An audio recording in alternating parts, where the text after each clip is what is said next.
Hi, good morning, good afternoon, good evening, everybody. I'm so happy that you're here. And it might come to a surprise that this one is not live. Now, if you recall, on my last video, I stated I wasn't going to be doing lives for a while. And it's simply because that I needed to see what I could do to build up a community based on different attributes, which is where this video comes in. Because today I'm discussing about how can we work with the disability? How can we function with fibromyalgia and disability and doing work, and how can we do this what are ways that we can improve? Now, if you can tell by this video that I am doing things from a much different perspective, meaning that I'm using my phone, so you're getting a much broader picture of my background. I'm still working on cleaning up and straightening up something that I've learned, and this might answer some questions in regards to triggers for fibromyalgia. And that is that sometimes our past can actually cause problems with our present and then into the future. Now, what does this exactly mean? It's that our past is actually part of what triggers fibromyalgia. Now, keyword part. Okay. Stressors, triggers, challenges in life actually are what cause fibromyalgia. And that means health-related, internal-related issues as well. That's not to say just external triggers, by no means, because our body, each one of us, is so unique that we react to things much differently, each one of us, and our body says, ouch. Now, that could be a sickness internally, a disability internally, or something that has come out externally. These are all things that can trigger fibromyalgia. Now, if you've watched my past episodes, the fact of the matter is that fibromyalgia has 18 trigger points. To be actually concrete diagnosed with fibromyalgia, you have to have 11 of those 18 points. On top of that, you hear some people saying, well, I've reversed my fibromyalgia. I no longer have it. Well, no. I'm going to contradict those doctors who say you no longer have fibromyalgia. Now, here's the catch in that. When you are declared to not have fibromyalgia, that means that your trigger points have reduced under 11. So, you no longer have fibromyalgia. But if you get those points triggered, if stressors come back, if anything comes back, it can do what's called a flare-up of fibromyalgia. Now, you might be asking, okay, Scarlo, you've talked about this fibromyalgia, and you've talked about these points, and you've talked about all of this other stuff, but you said something about disability and work and how things contribute. Well, there's a truth to this, because fibromyalgia is classified a disability. Now, how can that be, you might be asking? It's simple. When you go between that 11 and 18 points, even closer to the 18 points, you don't have the ability to function as you may have in the past. Does this mean that you're disabled and you can't function and that you can't work? Yes and no. Now here's the clarification. Disability and fibromyalgia do go hand in hand. However, remember I said earlier, disability. Just because you're classified as disabled, just because you have this disability, doesn't mean you have no ability. Because you see, in the word disability is the word ability.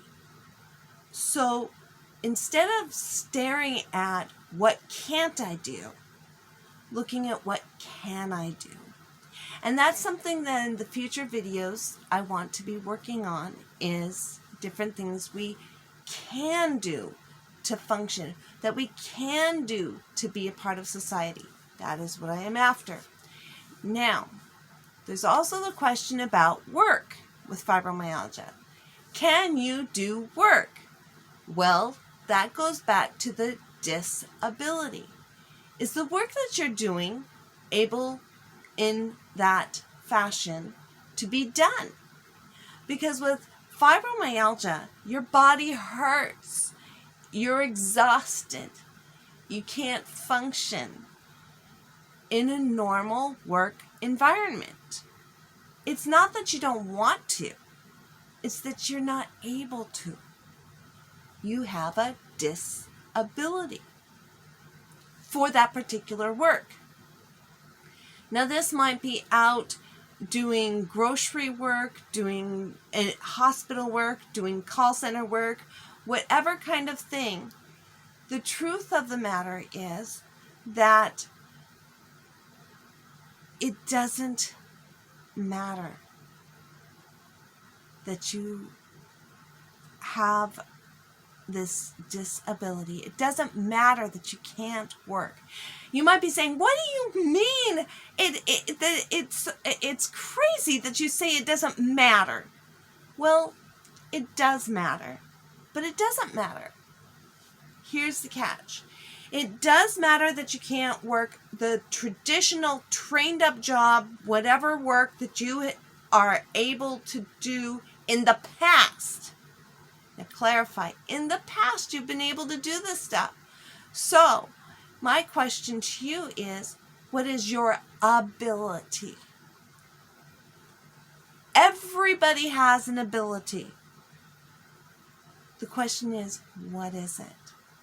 With fibromyalgia, you get exhausted, you can't function very well, as I just mentioned. So the question there is for you to be asking, what is the ability? Letting go of the challenges from the work that you are accustomed to doing. Rediscover yourself. Allow yourself to be open to a new style, a new wave, a new light, a new fashion of work that you can do if you're unable to do the work that you have done. Now, I'm not saying that this is going to be an easy overnight thing. By no means. I mean, I can't even say that for myself, because I do have disability. However, I know for a fact I have a lot of ability. Now, I'm just going to use me as an example because I don't have any others, really. For me, I have an ability with crafting and with bringing a smile to others, with inspiring others, with encouraging others. That's what I have to look at. I love to create. I love to craft.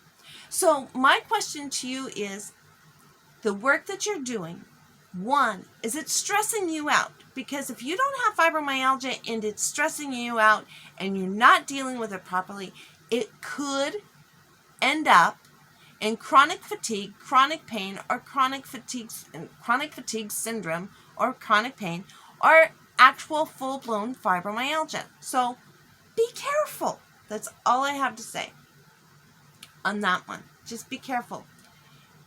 And then on the other, just being aware. What are your strengths? What are your abilities? And focus on those. Now, if you could use any help on distinguishing what your abilities are and really honing in on them, feel free to email me at scarlo.folsom@gmail.com. Now, in the past, I've done fibrorecoveryisreal, which is fine. That one works too. But scarlo.folsom@gmail.com really helps you to remember who I am. I am a certified life coach.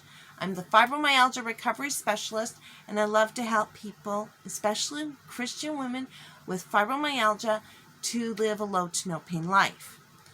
That is what I would like to help you to do. Now, if you're a guy, I don't care. Just send me a message. I'm not going to discriminate just because you're a guy. Feel free to email me at scarlo.f@gmail.com and let me know if you could use some help on finding your ability out of this disability.